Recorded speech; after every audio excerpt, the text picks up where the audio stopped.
2011년 미국의 총기 난사 사건 이후 오바마 대통령은 유가족들 앞에서 추도사를 하게 되었는데요. 연설 도중 희생자 중 한 명인 크리스티나라는 소녀의 이름이 언급되는 순간 유가족과 눈이 마주친 오바마 대통령은 그대로 51초 동안 말을 멈췄다고 합니다. 고통에 공감하는 순간이었을까요? 다음날 오바마의 비판적인 언론들도 진심을 담은 소통이었다고 큰 지지를 보냈다고 합니다. 세월호 참사 1주기. 박근혜 대통령은 팽목항을 찾았지만 정작 유가족들은 분향소를 폐쇄하고 떠났습니다. 그 빈자리가 무엇을 말하는 걸까요? 74회 사는 이야기 다시 읽기 시작합니다.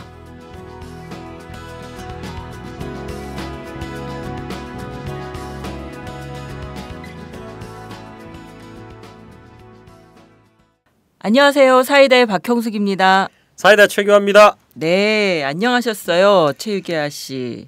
네, 뭐요? 최유기아 씨. 아직 제 이름 잘 모르시는 것 같은데. 예, 사실 안녕하게 지내지 잘 못했어요. 제가 지금 약간 코맹맹이 소리가 좀 나는 것 같은데, 네. 예, 감기에 걸려가지고 녹음도 한번 미뤘다가 지금 하고 있습니다. 네, 뭐 요즘 독감이 유행이라고 하던데요. 신종플루도 돌고. 또 이게 유행이에요? 네. 유행이라면 좀 다행이네요. 그렇습니까? 정말 대단한 긍정. 예, 이런 거라도 유행을 좀 따라가는 모습. 존경합니다.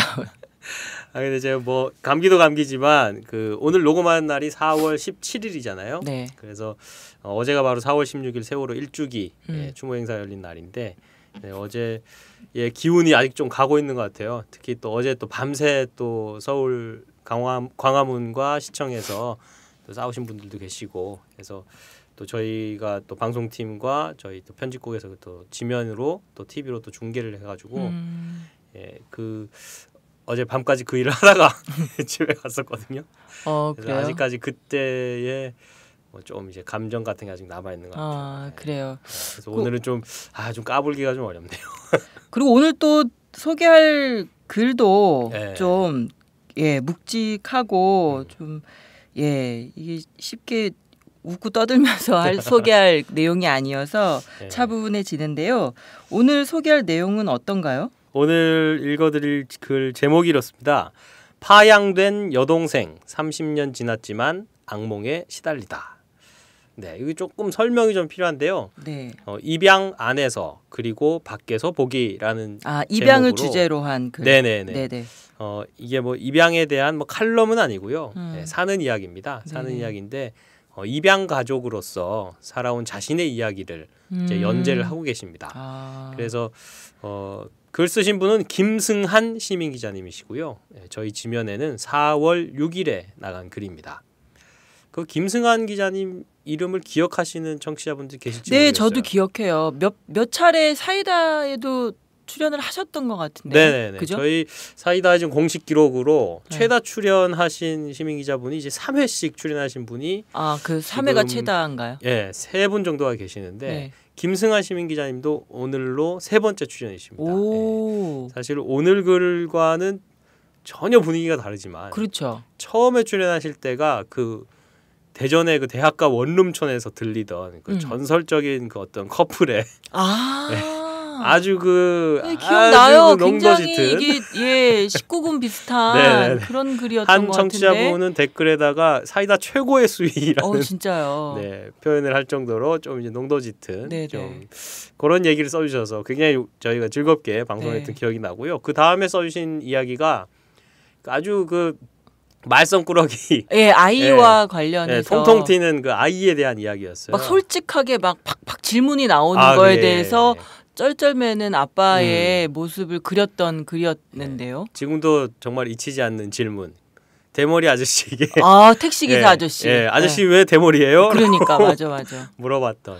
이분 글이 그러고 보니까 굉장히 소재나 이 톤이 굉장히 다양하시네요. 굉장히 재밌는 글들을 많이 쓰세요. 그런 이제 자기 추억 이야기라든가 아이 키우는 이야기는 연재로 계속 쓰고 계시고요. 그리고 자신의 다이어트 이 투쟁기, 진짜? 네, 이것도 이제 연재로 쓰고 계십니다. 굉장히 글을 많이 쓰시고 재밌는 이야기들을 많이 갖고 계신 글쓰기를 분이에요. 좋아하시는 분 같다. 네네네. 예, 이런저런 본인의 삶의 이야기를 다 글로 풀어내시는 거 보니까. 네. 예.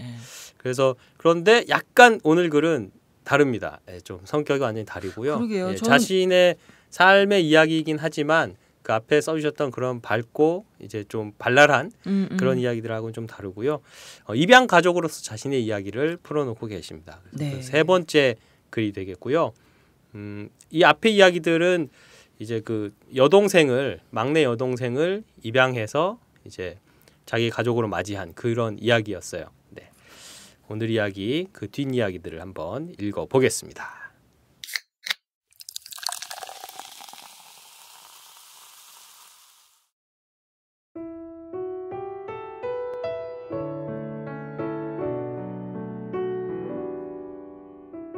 교통사고로 아내를 잃은 아버지는 1989년 봄 재혼하게 됩니다. 엄마 없이 커야 할 우리 사남매를 위해 고모와 큰댁에서도 적극 권유했죠. 그래서 우리는 새로운 가족을 맡게 됩니다. 새어머니와 우리 막둥이 또래의 여자아이. 그래서 우리 남매는 이제 3남 2녀가 됐습니다.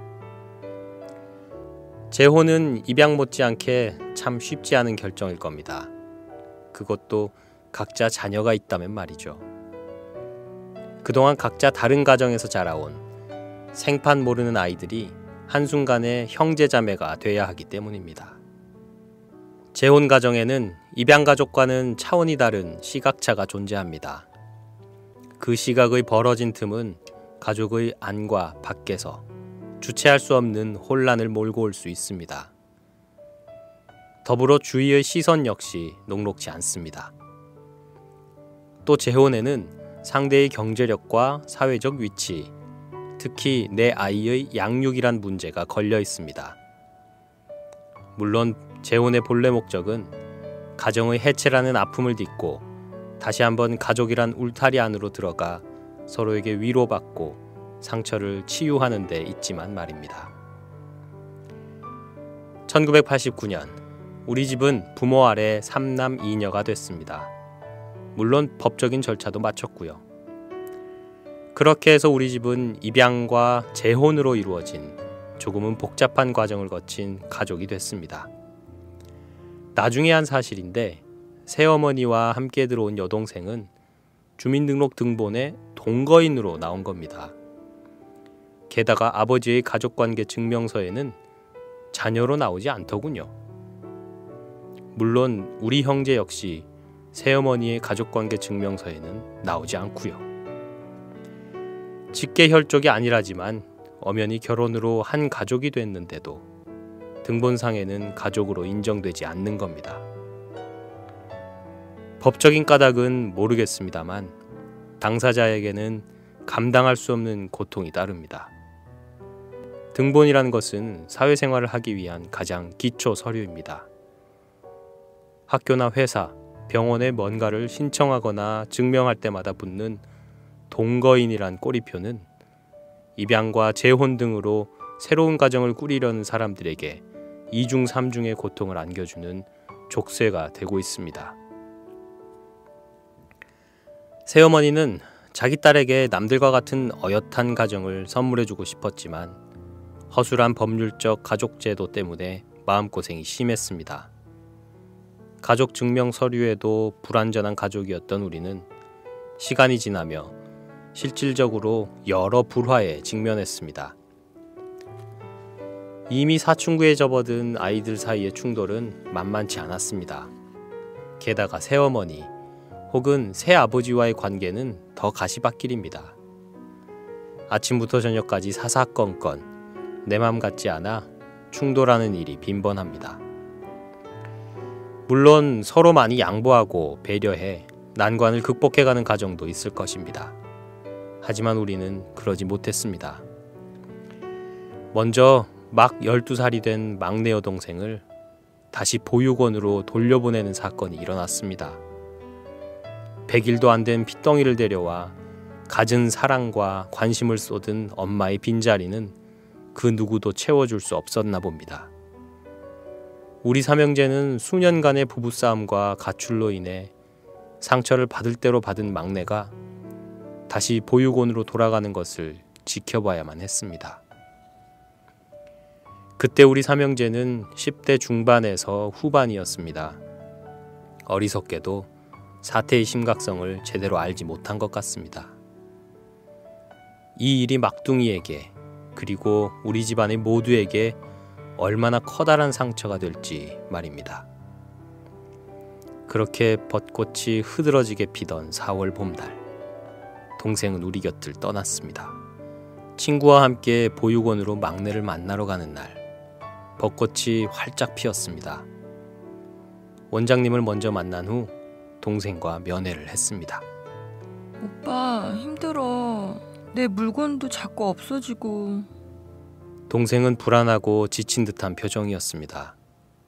메마르고 수척해진 얼굴. 아버지와 오빠들이 챙겨준 물건이 자꾸 없어진답니다.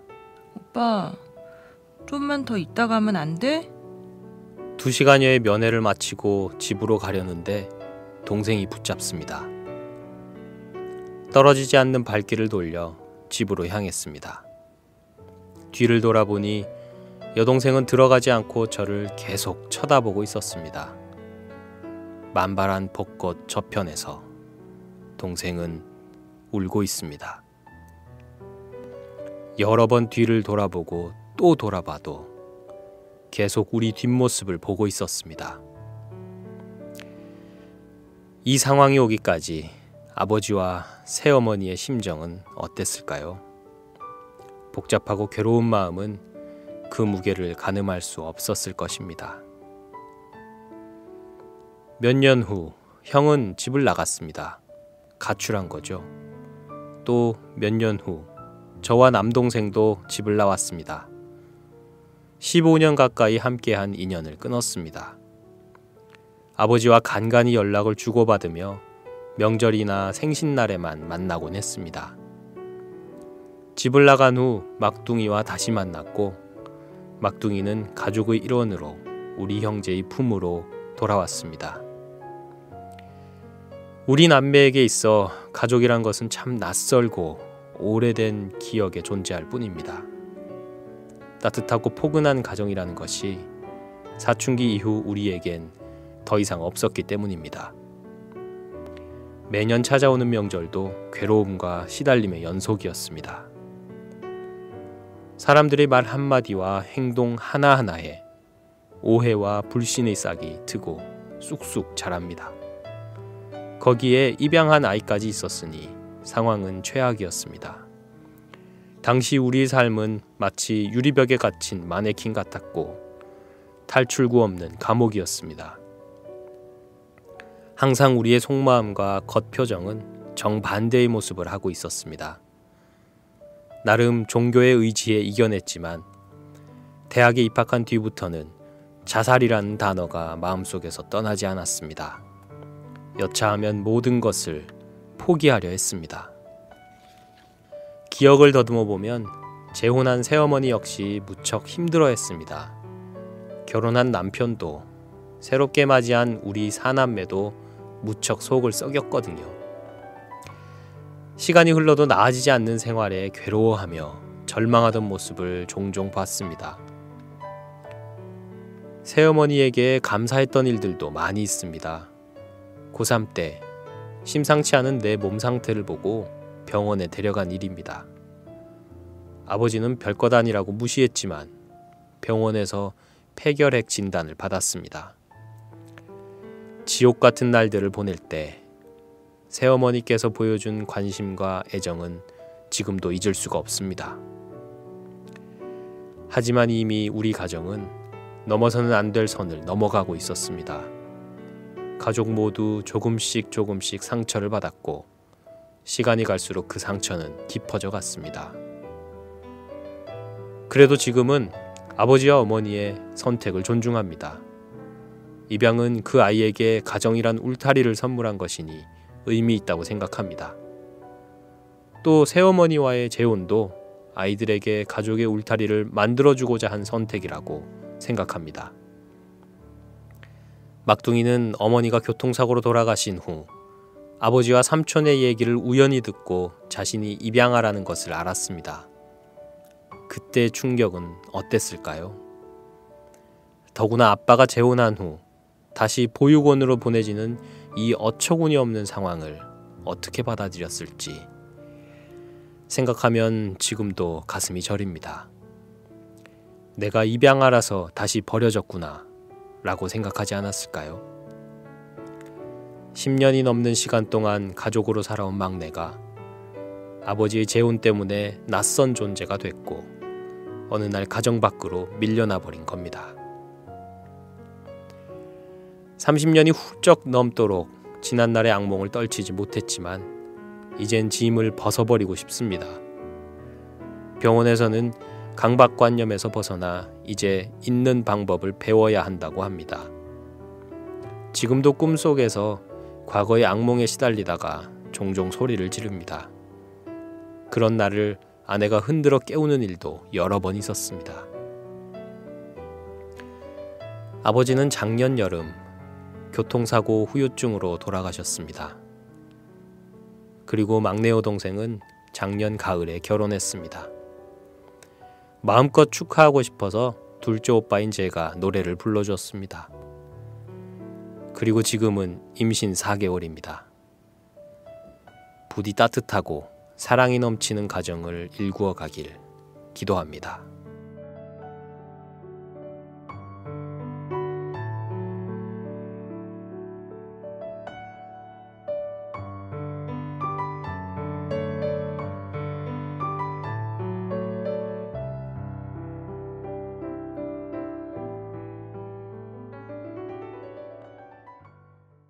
네, 오늘은 원고 읽기가 쉽지 않으셨을 것 같아요.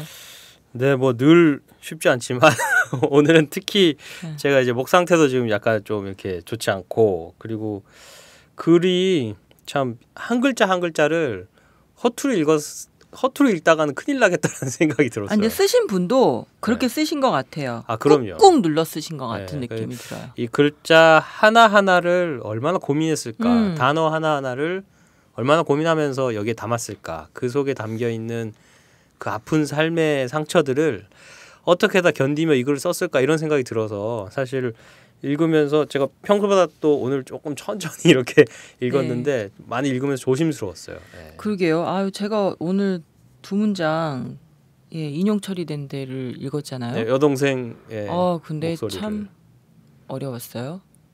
그 두 문장 읽는데 그렇게 어려웠어요? 네, 그 여동생이 그 보육원에 있으면서 오빠가 잠깐 와갖고 2시간 면회하고 갈 때 가지 말라고 이렇게 붙잡는 거잖아요. 그 마음이 어땠겠어요. 그러니까요. 세상에. 그래서 근데 그 우리나라가 이혼율도 엄청 높지만 재혼도 5쌍 중 1쌍꼴로 재혼 가정이래요. 그렇게 많아요. 저 그렇게 많은 줄 몰랐어요. 네네, 그렇게 많은데 이 분들이 다 이런 상황에서 예외가 아닐 거잖아요. 그러니까 이게 어쨌든 이게 많이 좀 이렇게 좀 정비가 돼야 할 텐데요. 더구나 지금 이 김승한 시민 기자님의 이야기 이 가족은 또 입양 가족이면서 그렇죠. 또 재혼 가족. 네. 하나가 경우의 수가 하나가 더 들어간 거지. 그러니까 우리나라 3중고쯤 되는 거지. 뭐 가족학인가요? 여성학인가요? 저 어디서 나온 용어인지는 잘 모르겠는데 정상 가족 이데올로기라는 말이 있잖아요. 그러니까 뭔가 뭐 이 가족뿐만 아니라 우리나라 사람들은 뭔가 정상, 표준, 평균 이런 거 되게 좋아하잖아요. 그럼요. 그리고 거기에서 조금이라도 벗어나 있으면 굉장히 이상한 것, 비정상적인 것을 이렇게 치부하는. 근데 그런 것에서 참 이 또 이제 또 마을 이웃 사이에서 이런 가족들이 견뎌내야 했던 시선 이런 것들이 있거든요. 그럼요. 그래서 이 앞에 이야기들이 지금 이번 글이 교통사고로 아내를 잃은 아버지는이라고 이렇게 이번 글이 시작을 하는데 그 전에 이야기들이 이제 그런 것에 대한 이야기들이 많이 있었어요. 그렇죠. 어머니가 그 교통사고로 이제 돌아가시는데 그 돌아가신 이야기를 가지고도 이제 맞아요. 김수환 기자님 요 기사에 보면 관련 기사가 두 편이 또 붙어 있잖아요. 그걸 보면 지금의 상황을 더 잘 이해할 수 있는 그 전의 스토리들이 있더라고요. 이 막둥이 여동생을 입양한 뒤에 이제 행복하게 한 10여 년 정도 이렇게 지나오다가 결국 이 큰 불행이 바로 그 교통사고와 어머니의 죽음부터 이제 좀 불행이 조금 이제 네. 불행의 그림자가 네, 네. 드리우기 시작을 네. 한 거죠. 근데 어쨌든 저는 제 입장에서는 굉장한 해피엔딩인데요. 나중에 그 형제가 네. 여동생을 찾아왔잖아요. 그리고 결혼식장에서 둘째 오빠가 네. 노래를 불렀잖아요. 전 굉장히 감격스럽더라고요. 네. 그래서 빨리 뵙고 여러 가지 좀 여쭤보고 싶은데요. 네, 얼른 전화를 걸어서 네네. 같이 한번 이야기 나눠보겠습니다. 네네. 네, 김승환 기자님 안녕하십니까? 네, 안녕하십니까. 네, 반갑습니다. 또 뵙습니다. 네, 세 번째입니다. 네. 최다 출연 타이 기록을 네. 세우셨네요. 네, 그러게요. 청취자 여러분들께 자기소개 다시 한번 부탁드립니다. 네, 안녕하십니까. 저는 여기 울산에, 바람 많은 울산에 살고 있는 김승한 기자입니다. 반갑습니다. 반갑습니다. 반갑습니다. 바람 많은 울산. 표현 좋네요. 네. 오늘 이야기가 참 그 전에 써주신 글들하고는 느낌이 많이 달라요. 그 전에는 네. 아주 배꼽지 않는 이야기 그리고 좀 야한 이야기 이런 거 써주셔서 그걸로만 기억하시는 청취자분들이 약간 의아해하실지도 모르겠는데 그 입양 이야기 그리고 여동생에 대한 이야기를 지금 3회째 연재를 하고 계십니다. 그래서 이 이야기를 좀 시작해야겠다고 마음 먹게 된 계기랄까요? 까닭이랄까요? 그런 거 있을까요? 일단은 작년에 아버지가 돌아가셨죠. 여름에. 네, 돌아가시면서 여러 생각을 하게 됐어요. 네. 이제 입양이란 걸 결정하신 분도 어머니 아버지고, 그리고 재혼도 아버지가 결정을 하셨고, 네. 같이 살다가 어떻게 좀 마음이 안 맞아서 떨어져 산 지가 제가 20대 후반에 떨어져 살았거든요. 제가 40 중반이 다 돼가니까 네. 한 15년 정도 이렇게 떨어져 살다가 급작스럽게 교통사고라는 연락을 받고 이제 옛날 가족들과 다시 만나면서 또 아웅다웅도 했죠. 한 6개월간. 네, 그러면서 아버지 돌아가시고 장례식 치르고 하면서 한 번 정도는 이렇게 좀 정리를 해야겠다라는 필요성이 있더라고요. 우리 가족의 이야기를 한번. 네, 그렇죠. 뭐 다른 분들이 어떻게 생각할지는 모르겠어요. 근데 저 나름대로는 꿈속에서 일주일에 한두 번은 꼭 악몽을 꿔요. 네, 그런 내용들로. 그 옛날에 가족들이 겪었던 그 좋지 않았던 기억들 때문에 악몽을 꾸신다고요? 악몽을 일주일에 한두 번은 꼭 꾸고, 그리고 이제 그 내용 중에 하나는 어릴 적 고향집을 제가 찾아가는데 차마 그 집을 못 들어가요. 이게 같은 내용을 몇 년째 계속 꾸고 있더라고요. 그래서 이제 의사 선생님하고 상담도 해봤고 그런 것들에 대해서 해봤는데 이제 잊어야 한다는 말도 하고 한 번쯤은 탁 터놓고 이렇게 좀 털어내야 하지 않겠냐. 네네. 네, 그런 말씀을 하시더라고요. 우리 이제 형제들은 이제 사남매인데 모이면은 이제 과거에 그런 아팠던 기억 때문에 좀 어두워요. 서로 표정이 어둡고 잘 얘기 안 하고 이게 삼형제 형제 셋이 모이면은 뭐 다른 집도 그렇겠지만은 얘기 안 해요. 2시간 동안 그냥 TV만 보거나 술은 많이 먹을 것 같은데요. 술만 좀 먹죠. 그리고 얘기를 안 해요. 너무 이제 그런 것들에 치이고 질려 있어서 가다부터 얘기하기도 싫고 그냥 얼굴 보고 헤어지고 그냥 그런 정도예요. 이제 그런 정도인데 한편으로는 제가 이제 제 자식들한테도 그렇고 우리 막내 여동생한테도 그렇고 한 번은 글로 좀 나름대로는 객관적으로 물론 보는 사람은 주관적이라고 할 수 있겠지만은 객관적으로 어릴 때부터 학창 시절 거치면서 그리고 어른이 돼서 결혼을 하고 그리고 아버지 돌아가시고 그 이후에 막내 여동생 결혼하고 그때까지 좀 어느 정도 정리를 해둘 필요가 있다 네. 생각이 들더라고요. 그래서 오마이뉴스라는 어떤 좋은 매체를 통해서 입양에 관한 이야기도 종종 나오고 있고, 네. 그리고 재혼 가정으로 인한 뭐 좋은 얘기, 뭐 안 좋은 얘기. 우리 집은 그게 합쳐진 가정이기 때문에. 그렇죠. 예. 예. 그래서 우리 집의 이야기를 좀 이렇게 보여주면은 도움이 될 만한 가정도 있을 것이고, 그런 상황을 이해하지 못하는 분들한테도 자기 주변에 그런 사람들이 있다면 좀 이해할 수 있는 폭이 좀 넓어지지 않을까. 그럼요. 네. 네. 그런 생각을 좀 하게 됐어요. 그래서 네. 한 편으로 하려고 했는데 하다 보니까 내용이 이게 정리가 안 되더라고요. 아이고. 정리 잘 하시는 것 같던데 한편으로 끝낼 수 있는 이야기는 제가 앞서의 아니죠. 글들도 네. 다 읽었는데요. 대단하시다. 이렇게 자기의 과거나 상처, 직면하기 싫어하는 것들을 이렇게 글로 담아낸다는 건 대단한 용기라는 생각이 들거든요. 네. 참 용기가 필요했어요. 그럼요. 이거 엄청난 용기예요. 그런 용기와 그 결단이 이 글을 굉장히 많이 살려놓고 있다고 저는 우리 막 읽었어요. 이렇게 막 자기 싫어하는 거는 이렇게 안 끄집어 내놓고 싶잖아요. 그냥 외면하거나 덮거나 감추고 싶은데 이 굉장히 직면한다는 거 어려운 일인데 여하튼 대단하시고요. 그 이제 여동생 얘기를 좀 드리고 싶은데요. 그 결국 이제 어린 입장에서 여동생이 다시 보육원에 보내지는 상황이 굉장히 좀 받아들이기 힘들었을 것 같고 또 부모에 대한 원망도 크셨을 것 같아요. 근데 지금에서는 그런 상황들이 다 이해가 되고 받아들여지시는 건가요? 일단 객관화 시켜보고 싶었어요. 네. 우리 가족이지만은 다른 사람 이야기처럼 내 속에서 끄집어내가지고 그것을 내 앞에 던져놓고 한번 읽어보자. 제가 썼지만은 그러고 싶었어요. 어느 정도 정리는 됐다 생각을 했기 때문에 그랬는데 아직까지는 완전히 회복된 건 아니고요. 그렇죠. 그 오랜 시간이 걸렸던 일인데 앞으로의 또 시간도 상당히 필요하지 않나 싶고요. 그 부모님이 그 여동생을 다시 이제 보육원으로 보내겠다라고 결정하신 거는 그 무엇 때문일 거라고 생각하세요? 일단은 이제 재혼을 하신 거잖아요. 네.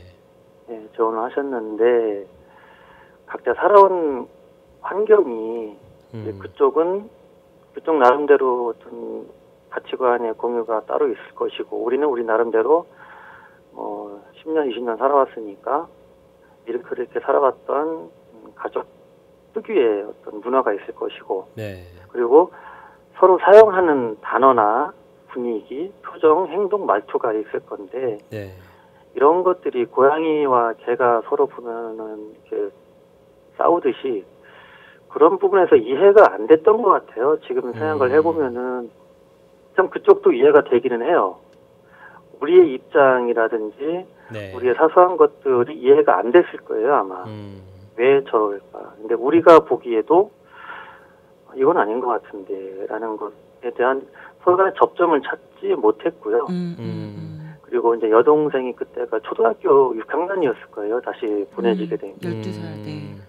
근데 그동안 이제 그래도 한 8, 9년을 이제 우리는 친엄마라고 생각을 하죠.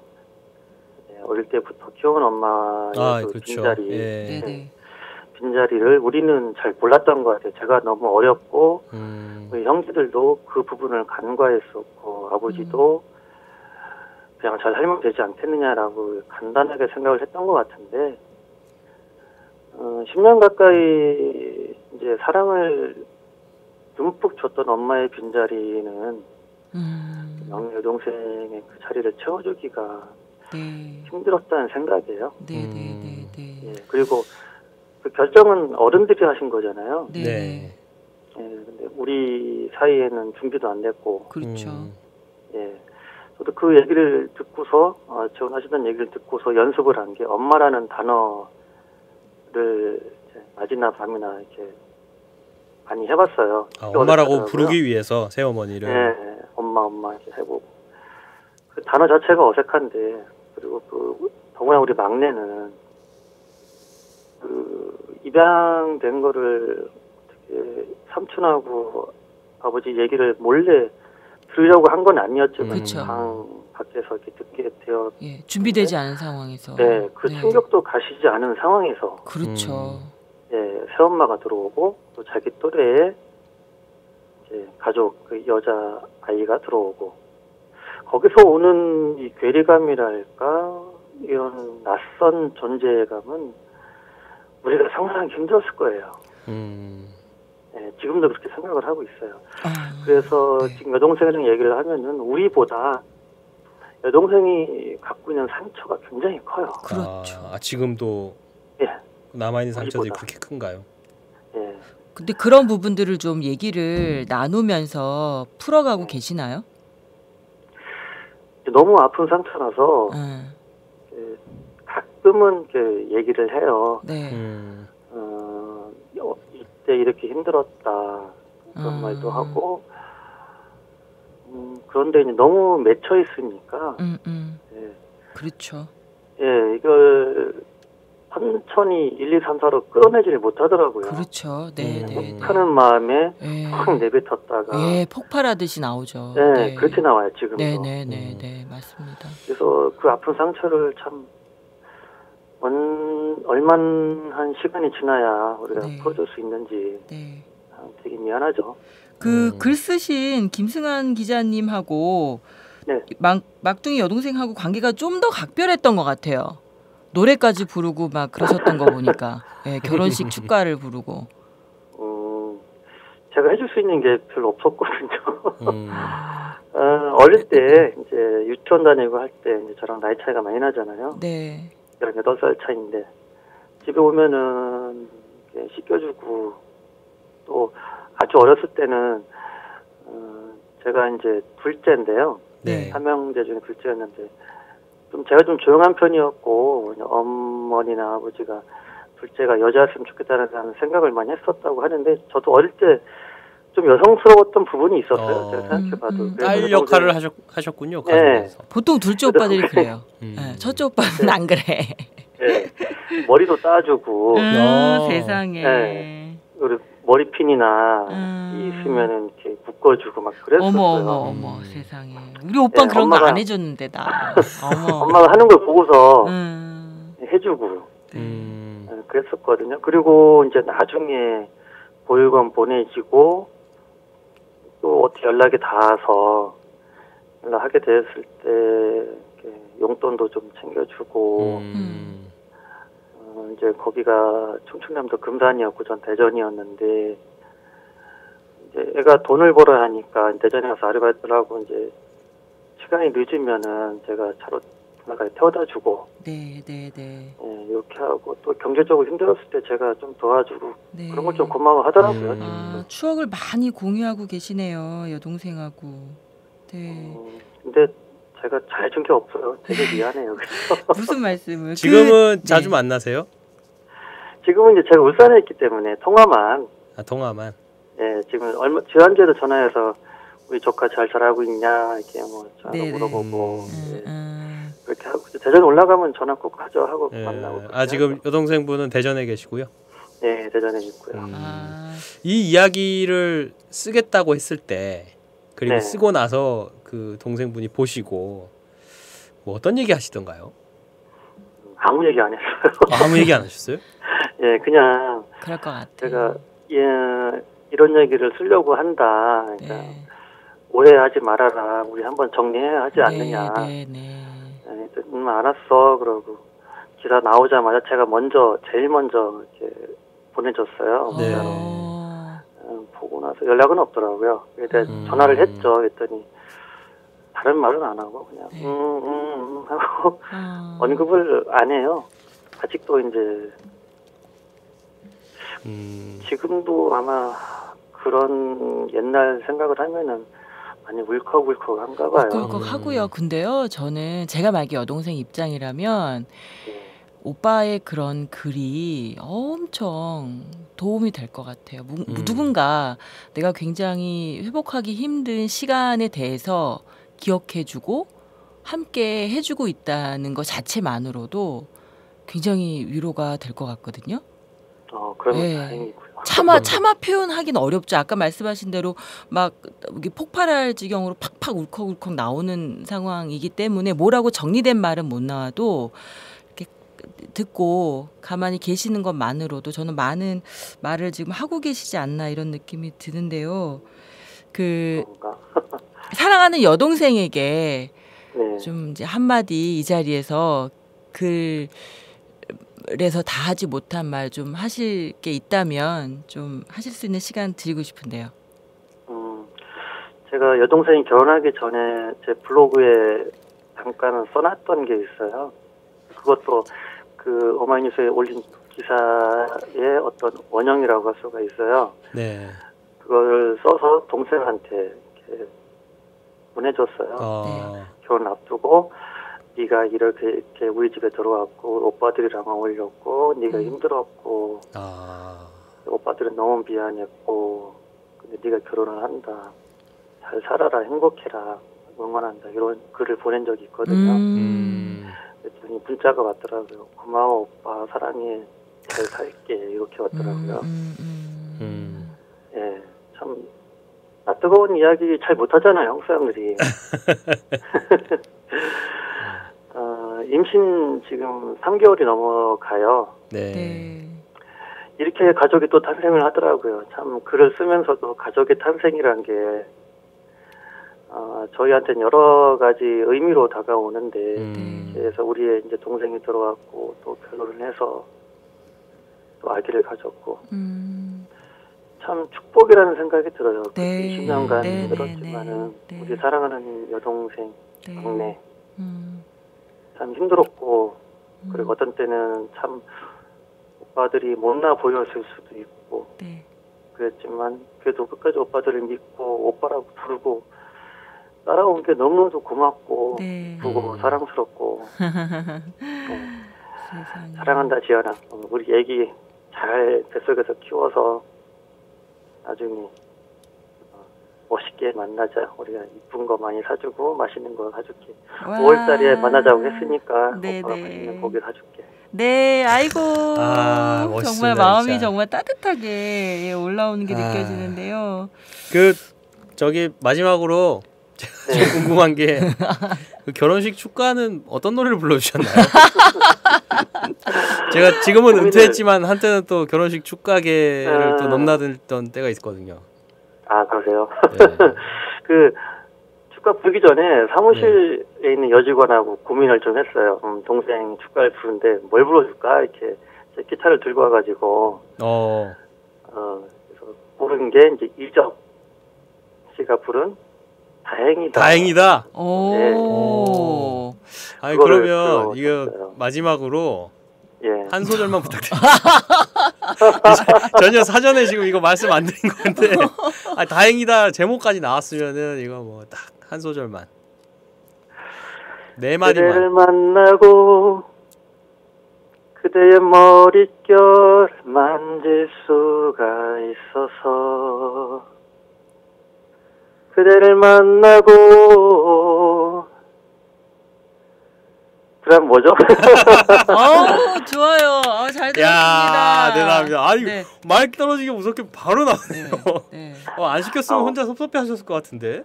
혹시나 시킬까라는 생각도 들더라고요. 예상을 하셨구나. 많이 그런 게 있어서 가사를 좀 생각을 해봤는데 기억이 안 나네요. 정말 뭐 노래도 멋지시고 오늘 이야기도 그리고 동생을 생각하는 마음도 너무 멋지고 저희가 많이 배웠습니다. 멋진 오빠세요. 고맙습니다. 네, 앞으로도 정말 솔직하고 그리고 새로운 가족을 위하는 그런 마음이 담긴 이야기들 많이 기대하겠습니다. 네, 감사합니다. 네, 오늘 시간 내주셔서 고맙습니다. 고맙습니다. 네, 고맙습니다. 수고하세요.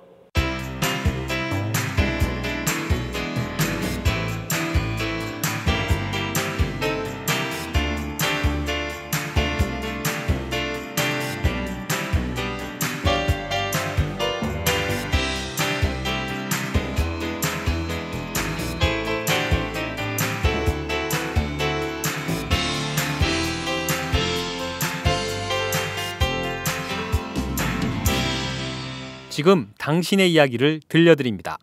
사는 이야기 다시 읽기 사이다. 네, 김승환 기자님 오늘 또 다르네요. 전에 만나뵀을 때 하고. 처음에는 좀 야한 오빠였다가 두 번째 글에서는 그냥 웃기는 오빠였다가 세 번째 오늘 글에서 완전히 멋진 오빠가 되셨네요. 아, 참. 저 그 동생 머리 따주고 이랬다는 얘기 들을 때 막 찌릿찌릿했어. 저 그 노래를 진짜 하실 줄 몰랐거든요. 바로 나오시는데요. 아 근데 예상 시킬지도 모른다고 생각을 하고 계셨다는 게 정말 이거 저희 방송을 너무 또 훤히 또 꿰뚫고 있다는 느낌도 들고. 맞아요. 아, 이 다행이다 이 노래가 사실 굉장히 어려운 노래예요. 그래서 축가로 사실 많이 불리기는 하는데 제가 2012년, 11년 이럴 때 이 노래를 축가로 한번 부르고 남의 결혼식을 한번 완전히 망친 적이 있어요. 잘하셨습니다. 네. 완전히 망쳐먹고 한 몇 년 동안 그분을 못 봤죠. 평생 못 볼 수도 있습니다. 근데 굉장히 어려운 노래인데 바로 딱 이렇게 나오시네요. 어때요, 최 기자는 오늘 인터뷰 들으시고? 그러니까 가족이라는 말을 정말 많이 하잖아요.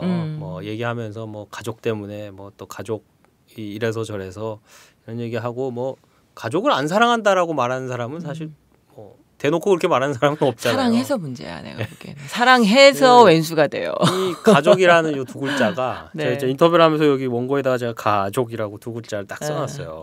진짜 이 가족이라는 두 글자가 정말 무궁무진한 이야기 보따리구나라는 생각이 들었고, 그럼요. 그리고 가족 안에 참 사람이 살면서 가족이라는 두 글자가 가지는 의미, 이 무게가 얼마나 될까. 그런 생각들을 진짜 지금도 계속 하고 있습니다. 하여튼 저도 이제 전에 그 이명박 대통령이 당선되던 그해 12월 이제 오마이뉴스를 잠시 그만두면서 아버지 병수발을 이제 암투병을 하고 계셨는데 가시기 전까지 좀 함께하는 시간을 갖고 싶었거든요. 이제 아버지와의 관계에서 저도 이제 풀어야 될 것이 있어서 3개월 딱 제가 병간호를 하는데 엄청 싸웠어요. 그 말기 병간호를 하면서 그러니까 말기 암 환자인 아버지를 옆에서 똥오줌을 받아내면서도 아버지하고 근데 그게 아버지가 저한테 그 풀고 갈 시간을 주셨다는 생각이 들더라고요. 그 마지막 3개월이. 그래서 그 다음에 그 3개월 뒤에 정확히 이제 가셨는데 그 시간을 갖지 못했으면 아마 오랜 시간 무거웠을 거예요. 근데 그때 제가 아버지한테 하고 싶었던 말, 뭐 풀어내고 싶었던 감정 이런 것들 아버지가 받아주셨다는 생각이 들더라고요. 그래서 그 박형숙 기자님에게 그 아버지와 보낸 3개월이 그런 의미의 시간이었다면 제가 볼 때는 이 김승환 기자님 가족에게는 이 연재 글을 쓰고 있는 시간, 이 글들을 쓰고 사람들에게 보여주고 사람들이 그걸 읽고 또 공감하는 시간이 이 가족에게는 또 그런 시간이 될 것 같아요. 맞아요. 그래서 그 자기 상처를 이렇게 직면하는 게 굉장히 어렵지만 그렇게 하지 않으면 그 과정을 지나갈 수 없다고 하잖아요. 근데 그 중에서도 그것을 글로 정리하는 게 가장 수준 높은 방식의 승화라고 하더라고요. 그럼요. 더군다나 그 글을 혼자만 간직하고 계신 게 아니고 또 수많은 고민하고 있는 다른 분들에게도 이렇게 보여주신다는 게 정말 큰 결단이고 인생에 있어서 굉장한 전환점이 될 것 같아요. 제가 볼 때는. 아유 감사합니다. 그 감사한 분들이 저희만이 아니었습니다. 진짜 이 댓글로 정말 자기 이야기를 남겨주신 분들이 계세요. 한번 읽어볼게요. 좋은 글 감사합니다. 결혼 전엔 재혼 가정에서 동거인으로 수년을 살아본 딸로서 입양해서 아이를 키우고 있는 엄마로서 많은 위로와 도전이 되네요. 동거인 표기 때문에 저도 20대 때 도서관 대출증 만들러 갔다가 사서가 사람들 앞에서 동거인이라서 증거가 불충분하다며 왜 동거인이냐고 꼬치꼬치 묻던 기억이 나네요. 맞아요. 꼭 물어봐요. 이거 뭐냐고 선생님도 물어보고 이 동사무소 직원도 물어보고. 그러니까요. 이게 상처가 되는지도 모르고. 그러니까. 아직도 제겐 아픈 기억입니다. 그러기에 더욱 글로 인해 감사하네요. 이분도 자기가 이제 재혼 가정 그리고 입양 가정으로 산 분이죠. 어렸을 땐 재혼 가정의 자녀였고 지금은 입양한 아이를 키우고 있는 엄마시고요. 그래서 참 이 김승환 기자님이 용기 내 써주신 글에 이렇게 또 댓글로 울림을 전달해준 분이 계셨습니다. 또 다른 분들도 좋은 기사 감사합니다. 매일 검색하며 기다려가며 연재를 읽었네요. 라고 댓글 남겨주신 분들도 네네네. 계셨습니다. 네. 저도 뭐 후속 기사가 지금 벌써 기다려지는데요. 여동생 만나시는 사연. 네. 예. 제 욕심 같아서는 요 이야기들을 조금 이렇게 조금 길게 그리고 좀 살을 붙여서 좀 이야기를 잘 한번 정리를 하시고 나중에 책으로 하나 만들어도 그렇죠? 참 좋을 것 같아요. 그래서 가족들끼리 공유하는 거야 그거를. 아니 그러지 마. 그러면 안 되죠. 팔아야지. 팔기도. 아니 팔아야죠. 상업적인 성공까지. 아니 그러니까 이게 사는 이야기로 이분의 가족들의 이야기를 모아놓고 거기에다가 약간 이제 전문가들이 좀 글을 보탠다거나 좀 이렇게 도움을 줄 수 있는 사람들의 다른 사례라든가 인터뷰라든가 이런 걸 좀 넣어가지고 한 권의 책으로 진짜 입양과 재혼이라든가 그렇죠. 이런 걸로 고민하는 가족들이 정말 읽어볼 수 있는 그런 그렇죠. 좋은 자료로 독자가 만드는 거예요. 적지 않죠. 만드는 재혼과 거예요. 입양 5집에 한 집이라면서요. 그러니까 재혼만 해도 그런데. 욕심을 낸다면 그런 결과도 좀 나오면 좋겠네요. 네. 네, 오늘 사는 이야기를 여기까지 하겠습니다. 네, 사이다 73회 청취소감 또 남겨주신 분들이 계시죠. 73회에서 저희 이준호 기자님, 이준호 부장님이 고별 인사를 하셨는데 거기에 대한 댓글을 또 남겨주신 분들이 계십니다. 저희 애청자 중에 애청자 남지연님께서 이런 약간 좀 동의는 안 되는 이런 댓글을 남겨주셨어요. 이준호 기자님 안 돼요 요요요 부장님의 하이 개그와 꿀 같은 목소리를 들을 수 없다니 앙돼요 앙돼라고 남겨주셨어요. 거의 정반대 수사를 쓰신 것 같으네요. 거의 빈말 개그였잖아. 빈말. 예, 개그도 아주 좀 비어 있었는데요. 꿀 같은 목소리에서는 정말 이 페루에서 먹는 꿀은 우리 꿀이랑 좀 다른가 이런 느낌이 들 정도로. 남미 꿀은 조금 우리랑 다르게 약간 텁텁한 느낌이 좀 드는 것 같은 느낌이에요. 예, 그리고 역시 또 어마어마한 애청자님이시죠. 박민호님. 봄이 왔지만 봄이 온 듯하지 않은 이번 주입니다. 세월호 참사 1주기를 맞게 됐네요. 그날을 모두 같이 기억하셨으면 좋겠습니다. 아쉽습니다. 익숙한 목소리가 이렇게 사라지다니. 이준호 기자님 얘기하는 거죠, 이거. 두 분이서 더 힘내주세요. 네, 알겠습니다. 네, 감사합니다. 저희 두 분이서 더 힘을 내겠습니다. 예, 그리고 저희 푸른 섬 나의 삶 이벤트를 하고 있죠. 네. 그 조남희 시민 기자가 쓰신 서울 여자의 제주 착륙기 오마이북에서 펴낸 푸른 섬 나의 삶을 매주 한 분씩 드리고 있는데요.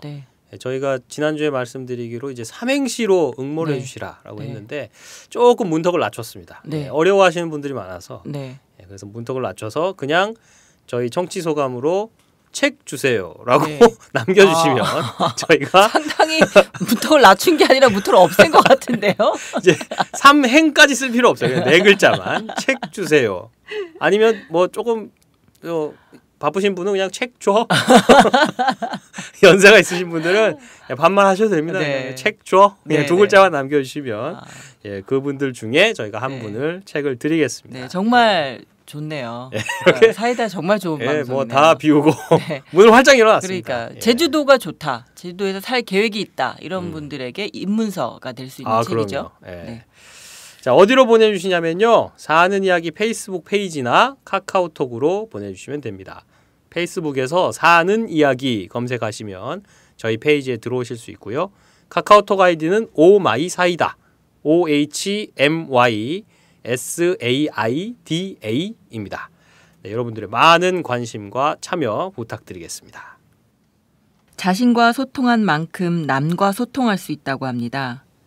잘잘못을 판단하기 전에 어찌되었든 그 상황에서 내 감정은 얼마나 싫었고 내 감각은 또 얼마나 치떨었는지 나는 어디까지 허용할 수 있는지를 먼저 살피는 소울 서칭이 있은 연후에야 상대와의 소통이 시작될 수 있다고 전문가들은 말합니다. 죄책감으로 자신을 너무 벌주지 말았으면 합니다. 그만큼 남에게도 가혹해지니까요. 이 방송은 자발적 구독료를 내는 시민들의 뉴스 공동체 10만인 클럽의 소중한 후원으로 만들었습니다. 고맙습니다. 후원을 하실 분은 02-733-5505 내선 274번으로 전화하시면 됩니다.